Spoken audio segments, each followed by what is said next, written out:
ሁላችንም ብንሆን የተወለድነው ስኬታማ ህይወት ለመምራት ነው። ይሁንና ተላምዶ ወደ ውድቀት ይመራናል። የተወለድነው ለአሸናፊነት ቢሆንም የተሸናፊነት ተላምዶ አለን። ብዙ ጊዜ እገሌ በጣም እድለኛ በመሆኑ አመድ ቢያፍስ ወርቅ ይሆንለታል፣ ወይም እንቶኔ እድለቢስ ስለሆነ የነካው ነገር በሙሉ አመድ ይሆንበታል። አሊያም ከዚህ ጋር የሚመሳሰል አስተያየቶችን እንሰማለን። በማንኛውም ሰው ላይ የሚሰነዘሩ የዚህ አይነት አስተያየቶችን እውነትነት የላቸውም። አስተያየቶቹ የሚሰነዘሩባቸውን እድለኛና እድለቢስ ግለሰቦች ህይወት ብትመረምሩ ስኬታማ የሆነ ሰው በእያንዳንዱ አጋጣሚ ተገቢውን ነገር እያደረገ እንደሚገኝና ያልተሳካለት ደግሞ በተደጋጋሚ ተመሳሳይ ስህተት እየሰራ መሆኑን ትደርሱበታላችሁ። ልምምድ ሁሉ ፍጹም አያደርግም። ፍጹም የሚያደርገው ፍጹም የሆነ ልምምድ ብቻ ነው። በተደጋጋሚ የምታደርጉት ማንኛውም ነገር በልምምድ አማካኝነት ዘላቂ ይሆናል። አንዳንዶቹ ስህተቶቻቸውን መላመዳቸውን ስለሚገፉበት እነዚህን ስህተቶች ያለምንም እንከን በፍጹምና ይሰሯቸዋል። ስህተቶቻቸውም እንከን የማይወጣላቸውና ያለምንም አነሳሽነት በራሳቸው የሚፈጸሙ ይሆናሉ። አንድ ልምድ ማጎልበት መሬትን ለእርሻ እንደማዘጋጀት ሁሉ የተወሰነ ጊዜ ይወስዳል። ልምዶች ሌሎች ልምዶችን ያመነጫሉ። አንድን ድርጊት የሚያስጀምረን የመንፈስ መነቃቃት ነው። ከዚያ ተነሳሽነታችን ድርጊቱን እንድንቀጥልበት ያደርገናል። እናም ልምድ ድርጊቱን ያለ ምንም አነሳሽ በራሱ እንዲከናወን ያደርገዋል። ሊኖሩን የሚገባቸው ባህሪያት ሁሉ የበለጠ ዋጋ የሚሰጣቸው መከራ ሲያጋጥም፣ ድፍረትን የማሳየት ፈተና ሲጋረጥ፣ ራስን መግዛት የሚቻል መሆኑን ለማሳየት፣ ስሜትን የሚጎዱ አጋጣሚ ሲከሰት፣ ደስታን የመምረጥ በተስፋ አስቆራጭ ሁኔታ ውስጥ መልካም ምግባርን የማሳየት እንዲሁም መሰናክሎች ሲፈጠሩ የማምለጫ አጋጣሚዎችን የመፍጠር ችሎታዎች ናቸው። ነገር ግን እነዚህ ባህሪያት ድንገት ከመሬት ተነስተው የሚከሰቱ ሳይሆን በአእምሮም ሆነ በአካል ያለሰለሰ ዘላቂ ልምምድ ከማድረግ የሚመጡ ናቸው። በመከራ ጊዜ የሚኖሩን አዎንታዊም ሆነ አሉታዊ ባህሪ የልምድ ውጤት እንጂ የሌላ አይሆኑም። በተወሰነ አጋጣሚዎች እንደ ፈሪነት ወይም አታላይነት ያሉ አሉታዊ ባህሪያትን ብንላመድና ወሳኝ የሆኑ አጋጣሚዎችን በአዎንታዊ መልኩ ለማስተናገድ ተስፋ ብናደርግ ስላልተለማመድነው እንዳሰብነው አይሆንልንም። የገዛ ራሳችንን አንድ ጊዜ ውሸት እንድናገር ከፈቀድንለት ለሁለተኛና ለሶስተኛ ጊዜ ከመጀመሪያው የበለጠ በጣም በቀላሉ እንዋሽና የኋላ ኋላ ልምድ ይሆንብናል። ስኬት የሚገኘው በመቀበልና በመታቀብ ፍልስፍና ውስጥ ነው። ልታደርጉት የሚያስፈልጋችሁን በመቀበል ከዚሁ ጋር እስክትላመዱ ድረስ ከሚጎዷችሁ ነገር ታቀቡ። የሰው ልጆች ከምክንያታዊነት የበለጠ ስሜታዊነት ያጠቃቸዋል። ታማኝነትና ሐቀኝነት የእምነት ስርዓታችንና የልምድ ውጤት ናቸው። ለረጅም ጊዜ የተላመድነውን ማንኛውም ነገር ስርዓታችን ውስጥ ስር እየሰደደ ሄዶ ልምድ ይሆናል። አንድ ሰው ብዙ ጊዜ በታማኝነት ሲኖር ቆይቶ ቢዋሽ ገና በመጀመሪያው ሙከራው ይጋለጣል። በአታላይነት ብዙ ጊዜውን ያሳለፈው ሰው ግን ገና በመጀመሪያ ሙከራው የሚጋለጠው እውነትን ሲናገር ነው። ለራስም ሆነ ሌሎች ታማኝ መሆን ወይም ያለ መሆን ልምድ ይሆናል። ምርጫው በተላመድነው ባህሪ ላይ የተመሰረተ የገዛ ራሳችን ነው። የትኛውንም ምላሽ ብንመርጥ የአስተሳሰብ ስርዓታችን እንደ ልማዳችን ይሆናል። እኛ ልምድን ስናዳብር ልማድ ደግሞ ምግባርን ያዳብራል። ልምድ እንዳለን ከመገንዘባችን በፊት ልምዱ ይዞናል። በአንድ ወቅት የሆነ ሰው ሐሳቦቻችን ወደ ተግባር ሲመሩን ተግባሮች ወደ ልምዶች ይመሩንና ልምዶቹ ምግባርን ያዳብራሉ ብሏል። ምግባር ወደ ጣፋንታ ይመራል። በትክክል የማሰብ ልምድን አዳብሩ። አብዛኛው ባህሪያችን የተለመደ በመሆኑ ሳናስበው በገዛ ራሱ ይፈጥረናል። ምግባራችን የልምዶቻችን አጠቃላይ ድምር ውጤት ነው። አዎንታዊ ልምዶች ካሉን መልካም ምግባር ይኖረናል። በተቃራኒው አሉታዊ ልምዶች ካሉን ምግባር እንደሚጎለን እንረዳለን። ልምዶች ከስነ አመክንዮና አስተሳሰብ እጅግ ሲበዛ የጠነከሩ ናቸው። በልማድ የማዳበር የህይወት ዑደት ውስጥ አንዱ ልምድ ከነመኖሩም እንኳን ለማወቅ የሚያስቸግር በጣም ደካማ ሆኖ ይጀምርና የኋላ ኋላ ለመነቀል በጣም የሚከብድ ሆኖ ይጠነክራል። ልማድ ነገሮችን ለማድረግ ባለመቻል ወይም በቆራጥነት ሊዳብር ይችላል። የትኞቹን ባህሪያት ማዳበር እንዳለብን ካልወሰንን ማድረግ ያለብንን ባለማድረጋችን መጥፎ ልምዶችን ማዳብረን እናርፈው ይሆናል። በተደጋጋሚ የምናደርገው ማንኛውም ነገር ልምድ ይሆናል። አንድን ነገር የምንማረው በማድረግ ነው። በድፍረት መልካም ነገሮችን ስንፈጽም ድፍረት እንማራለን። ታማኝነትና ሚዛናዊነትን ስንለማመድ እነዚህን ባህሪያት እንማራለን። እነዚህ ባህሪያት ስንማራቸው እንካንባቸዋለን። በተመሳሳይ መልኩ እንደ አታላይነት፣ አግባብ ያልሆነ ባህሪ ወይም የሥነ ሥርዓት ጉድለት ያሉትን አሉታዊ ባህሪያት ስንላመድ እንጠበብባቸዋለን። ዝንባሌዎች ልማዶች ይሆናሉ። ልማዶች ወደ ባህሪ ስርዓት ይመራሉ። የአእምሮ መንግስት ሆነው የአጸፋ ድርጊቶቻችን በበላይነት ይገዛሉ። ተላምዶ እርስ በርሳቸው ተጎዳኝተው ከሚከሰቱ የተለያዩ ሁኔታዎች ጋር የምንተዋወቅበት ወይም የምንላመድበት ስነ ልቦናዊ ሂደት ነው። በጣም ታዋቂ የሆኑት የተላምዶ ምሳሌዎች የፓቭሎቭ ውሾች ናቸው። ሩሲያዊው የሳይንቲስት ፓቭሎቭ ለውሾቹ ምግብ በሰጠ ቁጥር ደውል ይደውላል። ይህን ጊዜ ውሾቹ ምግባቸውን ሲያዩ አፋቸው በምራቅ መሞላቱ አይቀርም። ፓቭሎቭ ለተወሰነ ጊዜ ያህል ይህን ሲያደርግ ከቆየ በኋላ ምግብ ሳያቀርብ ደወለ። እንደዚያም ሆኑ ውሾቹ አፋቸው በምራቅ ተሞላ። ምክንያቱም ከደውሉ ድምፅ ጋር ምግባቸውን እንዲቀርብላቸው መጠበቅን ተላምደው ነበረ። አብዛኛውን ባህሪያችን የተላምዶ ውጤት ነው። ሁላችንም ብንሆን በአካባቢያችንና በመገናኛ ብዙሃን አማካኝነት ከሁኔታዎች ጋር ስንለማመድ ልክ እንደ ሮቦት መሆን ጀምረናል። የገዛ ራሳችንን ከአዎንታዊ ምግባር ጋር የማላመድ ኃላፊነት አለብን። ማንኛውንም ነገር በጥሩ ሁኔታ ለማድረግ ከፈለግን ድርጊቱ በራሱ ጊዜ የሚመጣ መሆን ይገባል። ሆን ብለን ትክክለኛ ነገር ለማድረግ ማሰብ ካለብን መቼም ቢሆን ያንን ማድረግ አንችልም። ይህም ሲባል ለማድረግ ያሰብነውን ነገር ልማድ ልናደርገው ይገባል ማለት ነው። የማርሻል አርት ጥበብን በምንማርበት ጊዜ ባለጥቁር ቀበቶዎች ሳይቀሩ መሰረታዊ የሆኑትን የመሰንዘር የመከላከል እንቅስቃሴዎች እንደሚለማመዱ ታዝቤያለሁ። ምክንያቱም እነዚህን እንቅስቃሴዎች ለመጠቀም ከፈለጉ በገዛ ራሳቸው መምጣት ይኖርባቸዋል። ሙያተኞቹ ነገሮችን በቀላሉ ሲያከናውኑ የሚያደርጉትን ነገር መሰረታዊ መመሪያዎች ጠንቅቀው ስለሚያውቁ ነው። ብዙ ሰዎች መልካም ስራ የሚሰሩት በአእምሯቸው ውስጥ ስለ ስራ እድገት እያብሰለሰሉ ነው። ይሁንና የሥራ እድገት ማግኘት የሚገባው መልካም ስራን ልምድ ያደረገው ሰው ነው። መልካም ልማዶችን ለማግኘት ቢያስቸግሩም ለመሸከም ቀላል ናቸው። መጥፎ ልማዶች በቀላሉ ቢገኙም ለሸክም ይከብዳሉ። በኩምቢው ብቻ ክብደቱ የሚመዘንን ነገር ሊሸከም ስለሚችለው ኃይለኛ ዝሆን አስቡ። አንድ ዝሆን በቀላሉ ችካሉን ነቅሎ ወደ ፈለገበት መሄድ እየቻለ በቀጭን ገመድ ከአንድ ችካል ጋር ታስሮ በአንድ ቦታ ላይ መቆየትን የተላመደው እንዴት ነው? የዚህ ጥያቄ መልስ ዝሆን በትንሽነቱ በጠንካራ ሰንሰለት ከትልቅ ዛፍ ጋር ይታሰር የነበረ መሆኑ ነው። ትንሹ ዝሆን ከመታሰር ጋር ስላልተዋወቀ ሰንሰለቱን የሳበና የጎተተ ለመበጠስ በከንቱ ይደክም ነበረ። በዚህ መሃል መሳቡና መጎተቱ እንደማያዋጣው የሚገነዘብበት ቀን መጣና መፍጨርጨሩን አቁሞ ቀጥ ብሎ መቆም ጀመረ። ይህን ጊዜ ተላምዷል ማለት ነው። እናም ትንሹ ዝሆን ሙሉ በሙሉ እድገቱን ጨርሶ ኃይለኛና ግዙፍ ሲሆን በቀጭን ገመድ ከትንሽ ችካል ጋር ይታሰራል። ዝሆኑ አንድ ጊዜ ብቻ በመጎተት ችካሉን ነቅሎ ወደ አሻው ስፍራ በነፃነት ለመሄድ ቢችልም የትም አይሄድም። ምክንያቱም እንዲላመድ ተደርጓል። አውቀነውም ይሁን ሳናውቀው እንደየምናምንባቸው የመጽሐፍት አይነቶች፣ እንደየምንመለከታቸው የቴሌቪዥን ፕሮግራሞችና ፊልሞች፣ እንደየምናዳምጣቸው የሙዚቃ አይነቶች፣ እንደየሚኖሩን እና አብረው እንደሚውሉት ሰዎች የሚኖረን ተጋልጦ ያለማለስለስ ከሁኔታዎች ጋር እንላመዳለን። ወደ ስራችሁ መኪናችሁን ያሽከረከራችሁ ስትሄዱ በተከታታይ ለበርካታ ቀናት በየቀኑ አንድ አይነት ሙዚቃ ብቻ የምታዳምጡ ከሆነ የመኪናችሁ ቴፕ ሲበላሽ ጆሮአችሁ ውስጥ የምትሰሙት ሙዚቃ ምን አይነት እንደሚሆን አትገምቱም ይሆን? የአእምሮ መታወክ ተመሳሳይ የሆነን ነገር መላልሶ ማድረግና የተለየ ውጤት መጠበቅ ማለት ነው። ስታደርጉት የነበረውን ነገር ማድረጋችሁን ከገፋችሁበት ያላችሁን ነገር በማግኘታችሁ ተገፉታላችሁ። ልምድን በመለወጡ ረገድ ከሁሉ ይልቅ አስቸጋሪ ነገር የማይሰራ ወይም የማይጠቅም ነገርን መርሳትና አዎንታዊ ልማዶችን መማር ነው። እስቲ የጂአይጂኦ መርህን ላጋራችሁ። የኮምፒውተር ምህጻረ ቃል የሆነው ጂአይጂኦ ጋርቤጅ ኢን ጋርቤጅ አውት፣ ቆሻሻ ማስወገድ፣ ቆሻሻ ማስገባት፣ በጣም ጥልቅ ፍቺ ያለው አሉታዊነትን ማስገባት፣ አሉታዊነትን ማስወጣት፣ አዎንታዊነትን ማስገባት፣ አዎንታዊነትን ማስወጣት፣ መልካም ነገርን ማስገባት፣ መልካም ነገርን ማስወጣትን ያተርፋል። ግብአትና ውጣት እኩል ናቸው። ውስጥ ህሊናችን አያዳላም።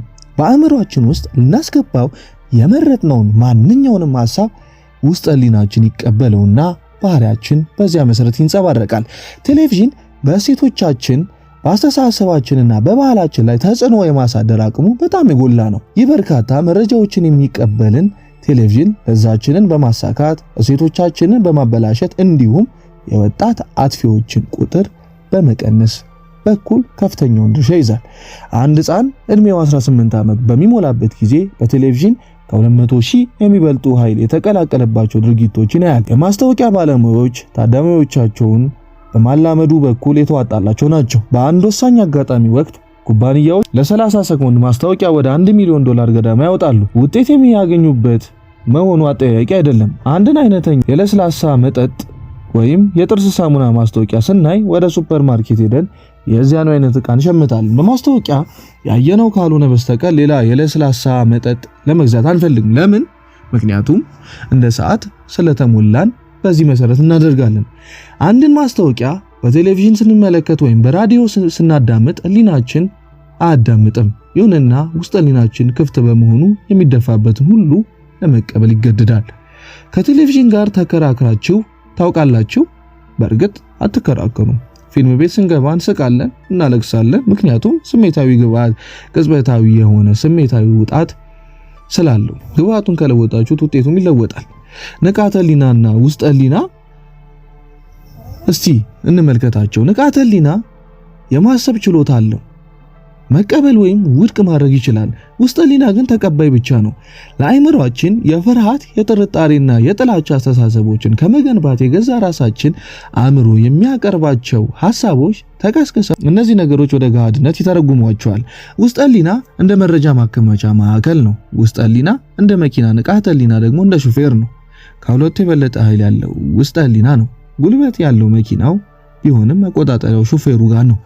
ውስጥ ህሊና ሊጠቅመን ወይም ሊጎዳን ይችላል፣ ምክንያታዊም አይደለም።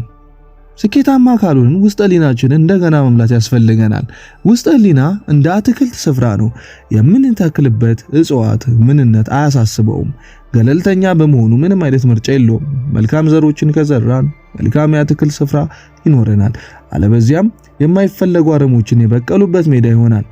በዚህ ባሻገር መልካም ዘር ዘርተንም እንኳን አረሞች ማደጋቸው ስለማይቀር የማረሙ ሂደት ያለማሰለስ መቀጠል ይኖርበታል ባይ ነኝ።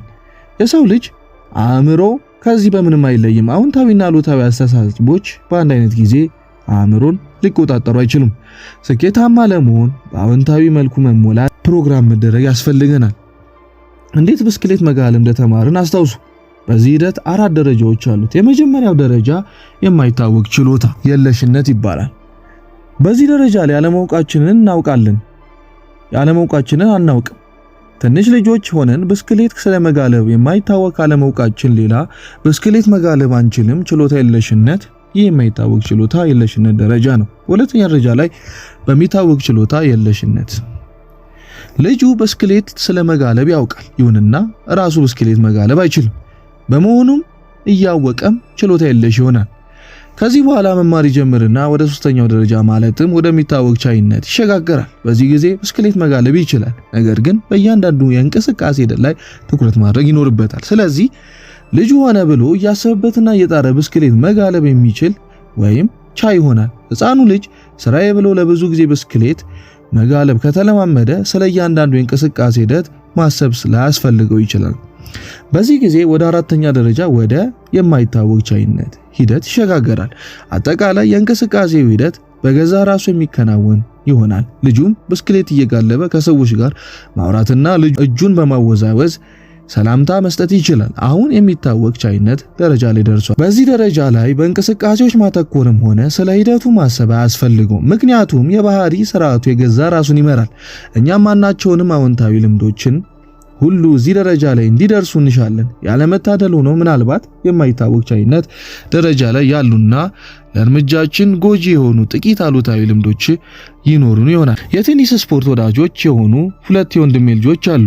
አንድ ቀን አባታቸው ይህ ጨዋታ በጣም ብዙ ገንዘብ እያስወጣኝ ነው፣ ራኬታችንና የኳሶች መግዣ ገንዘቡና የሜዳ ኪራዩ ሳያንስ አሁን ደግሞ አሰልጣኝ አስቀጠሩኝ፣ ይህንን ሁሉ ገንዘብ ማውጣቱ ከብዶኛል አለኝ። እኔም ከምን ጋር አነጻጽረኸው ነው ብዙ ገንዘብ የሚያስወጣ ሆኖ ያገኘው ስል ጠየቅኩት። ልጆቹን ቴኒስ መጫወት አስቆሞ ጥቂት ገንዘብ ማዳን ይችላል። ይሁንና ጨዋታውን ካቆሙና ከነሙሉ ጊዜና ጉልበታቸው ጋር ከትምህርት ቤት ወደ ቤት ከተመለሱ በኋላ ምን ይሰራሉ? በዝምታ ተውጦ ለጥቂት ጊዜ ሲያስብ ቆየና እንዲቀጥሉ ባደርጋቸው የሚሻል ይመስለኛል። በዚህ መልኩ ካየነው ብዙ ገንዘብ አያስወጣኝም አለኝ። ልጆቹን አዎንታዊ በሆኑ ተግባራት ተሳታፊ እንዲሆኑ ማድረጉ የሚኖረውን ጠቀሜታ ተገነዘበ። አለበዚያ ተፈጥሮ ወናነት ወይም ባዶነት ስለሚቀፋት ወደ አሉታዊ ነገሮች ይሳባሉ። ነገሮች አሉታዊ ወይም አዎንታዊ ናቸው። በዚህ ዓለም ምንም አይነት ግሉል ጉዳይ የለም። መልካም ምግባር ልምድ ይሆናል። አስደሳች ስብዕና ማጎልበት ከፈለግን ልምዶቻችንን በጥልቅ መመርመር አለብን። በመጀመሪያ ላይ አልፎ አልፎ የምንገዛለት ተግባር የኋላ ኋላ ቋሚ ሆነን ያርፈዋል።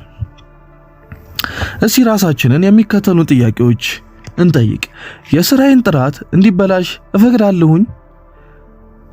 ላሉባልታ እገዛለሁኝ? ቅናትና የራስ ኩራት የዘወትር ወዳጆቼ ናቸውን? የሰዎችን ችግር እንደ ራሴ አድርጌ ማየት ያቅተኛልን? ሁሌ የልምድ ፈጣሪዎች እኛ ነን። አንድን ነገር ከማድረጋችን በፊት ያለማቋረጥ ማሰብ ካለብን በጭራሽ ምንም ነገር ለማድረግ አንችልም እና የልምድ ፈጣሪዎች መሆናችን መልካም ነው። ከሐሳቦቻችን የበለጠ በራስ ተገዥነታችንን በማጠናከር ልምዶቻችንን መቆጣጠር እንችላለን። የውስጥ ሕሊናችንን ኃይል መቆጣጠር ያስፈልገናል። በልጅነታችን የጉልምስና ዕድሜ ምግባራችንን የሚያጎለብቱ አዎንታዊ ልምዶችን ማዳበር አለብን። አሁንም ብንጀምረው በጣም ዘገየን አያስብለንም። ለአዎንታዊውም ሆነ አሉታዊ ነገሮች መጋለጥ በእያንዳንዱ ክስተት ተጋልጦ ላይ ልዩነት ያመጣል። አዳዲስ አዎንታዊ ልምዶችን መማር ጊዜ ቢወስድም አዎንታዊ ልምዶችን አንድ ጊዜ አጥብቆ መያዝ ከተቻለ ለህይወት አዲስ ትርጉም ይሰጡታል። ለሁኔታዎች ያሉን ተስፋ የማድረግም ሆነ ተስፋ የመቁረጥ አመለካከት ልምድ ነው። ልምዶች በስቃይና በእርካታ መርህ ላይ የተመሰረቱ ናቸው። ነገሮችን የምናደርገው ስቃይን ለማስወገድ ወይም እርካታን ለማግኘት ነው። የምናገኘው እርካታ ከስቃዩ እስከ በለጠ ድረስ በልማዱ እንገፋበታለን። ስቃዩ በርካታው በላይ ከሆነ ግን ልምዱን እንተወዋለን። ለምሳሌ አንድ ሐኪም ለህመምተኛው ሲጋራ ማጤስ እንዲያቆም ቢነግረው አጫሹን ህመምተኛ ዶክተር ላቆም አልችልም፣ የሚያስደስተኝ ልምድ እኮ ነው ብሎ ሲመልስና ማጨሱን ሊቀጥልበት ይችላል። ሲጋራ በማጨሱ የሚያገኘው እርካታ ከስቃዩ ይበልጥበታል። አንድ ቀን በጣም ትልቅ የጤና ችግር ባጋጠመው ጊዜ ሐኪሙ በድጋሚ ለመኖር ከፈለግ ካሁኑ ሲጋራ ማጨስ ብታቆም ይሻላል ይለዋል። በዚህ ጊዜ አብዛኞቹ አጫሾች ያቆማሉ። ለምን? አሁን ከእርካታው በልጧል። ሰዎች አሉታዊ ልምዶችን እንዳሏቸው ሲገነዘቡ ወይም ሲያውቁ ለምን አይለወጡ? የማይለውጡበት ምክንያት ኃላፊነትን ለመቀበል ፈቃደኛ ስላልሆኑ ነው። በልማዳቸው መቀጠላቸው የሚሰጣቸው እርካታ ከስቃዩ ይበልጣል። ምናልባትም የመለወጥ ፍላጎት ይጎላቸዋል። ለለውጥ ራሳቸውን የማስገዛት አቅም ያንሳቸዋል። ለመለወጥ አለመቻላቸው እምነት አይኖራቸውም። አሊያም የለውጡን አስፈላጊነት በተመለከተ ግንዛቤ ጎላቸው ይሆናል። እነዚህ ሁሉ ሰበቦች አሉታዊ ልምዶቻችንን እንድናስወግድ ይከለክሉናል። በዚህ ጊዜ አንድ አማራጭ ይኖረናል። አሉታዊ ባህሪን ችላ በማለት በራሱ ጊዜ እንዲወገድ ተስፋ ማድረግ። ይህ በግልጽ የሚታየውን እውነት ለመቀበል ፈቃደኛ ለመሆን ነው። አሊያም ፊት ለፊት ተጋፍጠነው ለእድሜ ልክ እናስወግደዋለን። ባህሪን ማስተካከል አጉል ፍርሃትን አስወግዶ ከምቾት ቀጠና ውስጥ ከመውጣት የሚመጣ ነው። ፍርሃት ከልምድ የምንማረው ባህሪ ሲሆን ፍርሃትን መርሳት እንደሚቻል አስታውሱ። አሉታዊ ልምድን ላለመለወጥ በሰበብነት የሚቀርቡት በጣም የተለመዱ መገለጫዎች የሚከተሉት ናቸው። አንደኛ፣ ሁሌም እንደዚያ ሳደርግ ቆይቻለሁ። ሁለተኛው፣ በፍጹም እንደዚያ ያለውን ነገር አድርጌ አላውቅም። ሶስተኛው፣ ይሄ የኔ ስራ አይደለም። አራተኛው፣ ልዩነት ይፈጥራል ብዬ አላስብም። አምስተኛው፣ በጣም ስራ ይበዛብኛል የሚሉ ናቸው። አንድ ሰው በየትኛውም በዕድሜ ክልል ላይ ይገኝ በልምዱም ለፈለገው ያህል ጊዜ ቢቆይ ለመለወጥ በፍጹም አልዘገየም። መለወጥ የሚገባውን ልምድ በመገንዘብ የባህሪ ማስተካከያ ዘዴዎችን በመጠቀም ልንለወጥ እንችላለን።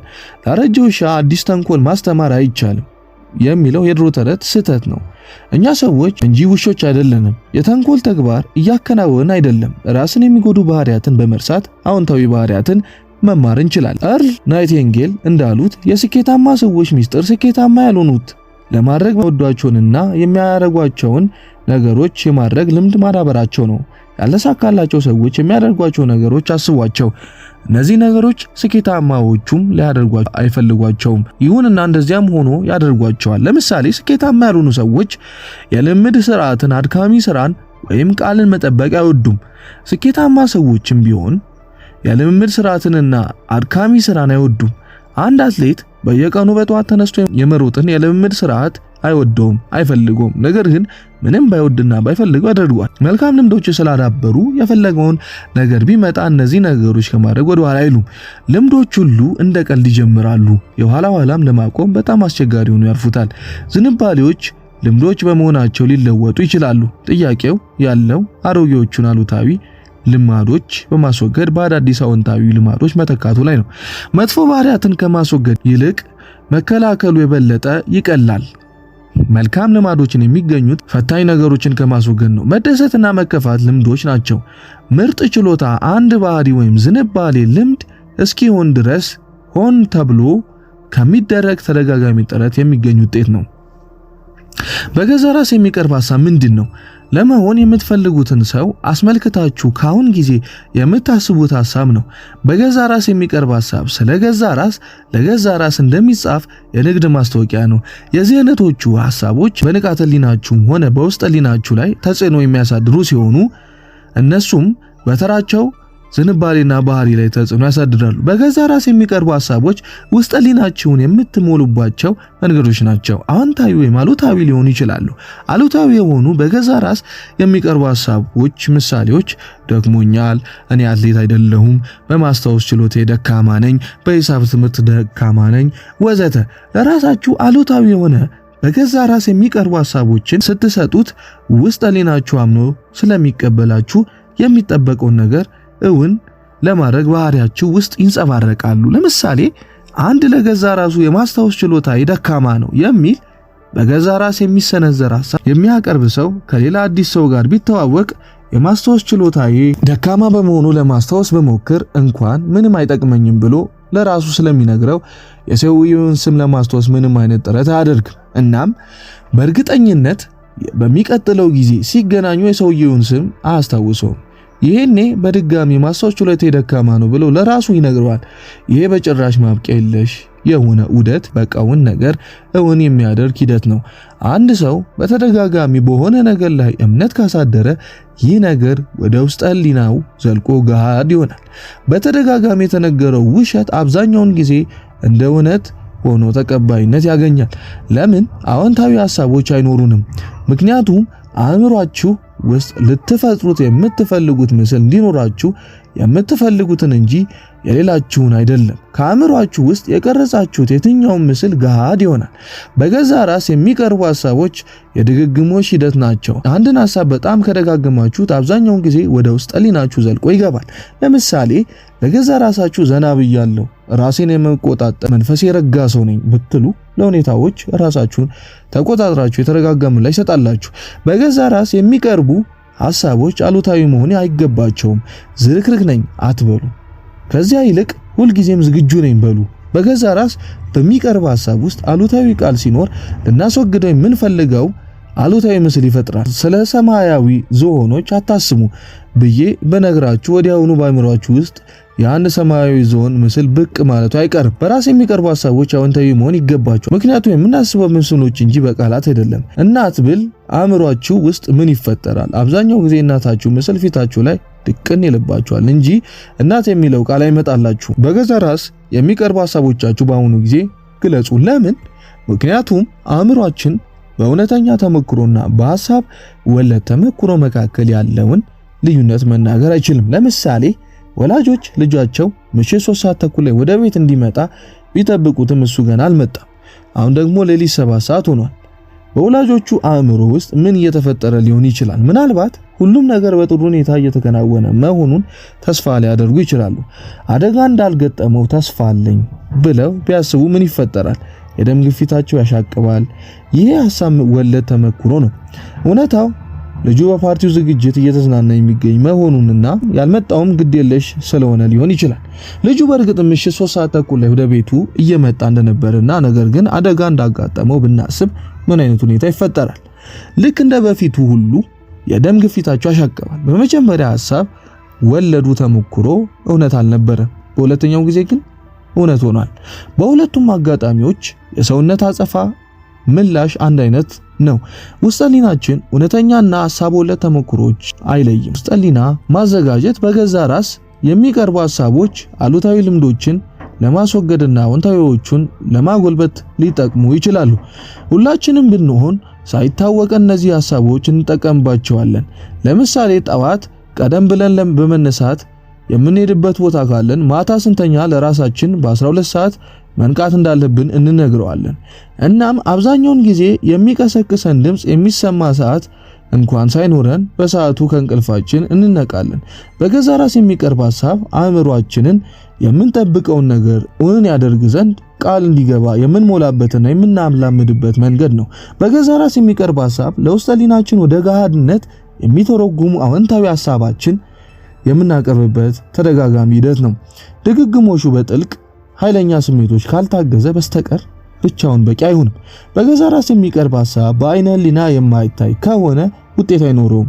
ከአእምሮአችን ለመጀመሪያ ጊዜ በገዛ ራስ የሚቀርብ ሐሳብ ሲቀበል ሐሳቡን ውድቅ ያደርገዋል። ምክንያቱም ከእምነት ስርዓታችን ጋር የሚቃረን ከሌላ ቦታ የመጣ ባዕድ ሐሳብ ነውና። ስኬት ትኩረት በማድረግና ሂደትን በመደጋገም ችሎታችን ላይ ይመሰረታል። በአይነ ህሊና ማየት እንዲኖረን ወይም እንድናደርገው የፈለግነውን ነገር አሊያም ምን አይነት ሰው መሆን እንደፈለግን በአእምሮ ውስጥ ምስል የመፍጠርና የማየት ሂደት ነው። በአይነ ህሊና ማየትና ለገዛ ራስ ሐሳብ ማቅረብ አብረው ይሄዳሉ። በአይነ ህሊና ማየት ሳይኖር ለገዛ ራስ ሐሳብ ማቅረብ ብቻውን መካኒካዊ ድግግሞች ስለሚሆን ውጤታማ አይሆንም። ውጤቶችንና ጥልቅ ኃይለኛ ስሜቶችን ለማየት ካስፈለገ ለራስ የሚቀርብ ሐሳብ በአይነ ህሊና ማየት መታገዝ ይኖርበታል። ማስጠንቀቂያ፣ በገዛ ራስ የሚቀርቡ ሐሳቦች ባዕድ ሐሳቦች በመሆናቸው መጀመሪያ ላይ አእምሮአችን ዘንድ ተቀባይነት አያገኙ ይሆናል። ለምሳሌ ላለፉት ጥቂት 10 ዓመታት የማስታወስ ችሎታዬ ደካማ መሆኑን አምኜ ቆይቼ አሁን በድንገት ለገዛ ራሴ ጥሩ የማስታወስ ችሎታ እንዳለኝ በነግረው አእምሮዬ አንተ ቀጣፊ የማስታወስ ችሎታ ደካማ ነው በማለት ሐሳቡን ውድቅ ያደርገዋል። ምክንያቱም እስካሁን ድረስ ይህንን አምኜበት ነው የቆየሁት። ይህንን ሐሳብ ለማስወገድ 21 ቀናት ይፈጃል። ለምንድነው 21 ቀናት የሚፈጀው? ምክንያቱም አንድን ልምድ ለመፍጠር ወይም ለማስወገድ ካስፈለገ ቢያንስ ለ21 ቀናት በአከታታይ ስራዬ ብሎ ዘላቂ ልምምድ ማድረግ ያስፈልጋል። ለ21 ቀናት አንድ ካሴት ብታዳምጡና ከዚያ በኋላ ቴፓችሁ ቢበላሽ በጆሮአችሁ ውስጥ ምን አይነት ዜማ እንደሚያቃጭልባችሁ እዚህ ላይ አንድ ትልቅ ጥያቄ ይነሳል። ለእድሜ ልክ የሚበጅ የተሻለ ለውጥ ለማምጣት ስራዬ ብሎ ለ21 ቀናት ጥረት ማድረግ ይከብድ ይሆን? እርግጠኛነት አይከብድም። ይሁንና ያንን የሚያደርጉት ቃላቸውን የሚያከብሩ ሰዎች ብቻ ናቸው። ለገዛ ራስ ሐሳብ የማቅረብ ሂደት ተራ ሊታይ ቢችልም ቅሉ ቀላል አይደለም። ነገር ግን ልታደርጉት ትችላላችሁ። በቀጣዩ ክፍል የቀረቡትን እርምጃዎች በመከተል ለገዛ ራሳችሁ የምታቀርቧቸውን ሐሳቦች ወደ ገሃድነት ቀይሯቸው። አዎንታዊ ልምዶችን የማዳበሪያ የ21 ቀናት ቀመር። ወደማትረበሹበት አንድ ቦታ ሂዱ። ለገዛ ራሳችሁ የምታቀርቧቸውን ሐሳቦች ዘርዝራችሁ ጻፉ። ሐሳቦቻችሁ አዎንታዊና የአሁን ጊዜ መሆናቸውን አረጋግጡ። ለገዛ ራሳችሁ የምታቀርቧቸውን ሐሳቦች በየቀኑ ቢያንስ 2 ጊዜ ደጋግሟችሁ አንብቧቸው። ጠዋት እንቅልፋችሁ ስትነሱና ማታ ልትተኙ ስትሉ። ጠዋት አእምሯችሁ ንጹህና ለመቀበል የተዘጋጀ ነው። ማታ ስትተኙ ደግሞ ሌሊቱን ስራው እንዲሰራላችሁ አዎንታዊ የሆነ ምስል በውስጥ ህሊናችሁ አከማቹ። እያንዳንዱን ለራሳችሁ የምታቀርቡትን ሐሳብ በጥቂት ትናንሽ የሚጣበቁ የማስታወሻ ወረቀቶች ላይ መጻፍም ትችላላችሁ። እነዚህን ወረቀቶች ቀኑን በሙሉ በምታዩዋቸው ቦታዎች ላይ፣ በመታጠቢያ ቤታችሁ መስታወት ላይ፣ ከመኪናችሁ መሪ አጠገብ ባለው መቆጣጠሪያ ሰሌዳ ላይ፣ አጀንዳችሁ ውስጥ፣ በቢሮ መሳቢያዎቻችሁ ውስጥ ለጥፋቸው። ቀኑን ሙሉ ማስታወሻዎቹን ማየታችሁ ሐሳቦችን ደጋግማችሁ እንድታነቧቸው ያደርጓቸዋል። ለገዛ ራስ የሚቀርቡ ሐሳቦች ለብቻቸው ውጤታማ ስለማይሆኑ በአይነ ህሊና የማየትን ዘዴም ተጠቀሙ። ሐሳቡ ልምድ እስኪሆን ድረስ ቢያንስ ለ21 ቀናት ይህንን አድርጉ። ሰናይ ጊዜ